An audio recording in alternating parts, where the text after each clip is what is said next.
Hello, everyone. If you're wondering how you can link your button to your blog or to other link or page on your site, here's how you can do it.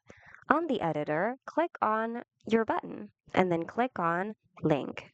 Here, make sure to select Page, and on this drop down, look for Blog and select it. You can leave this one be.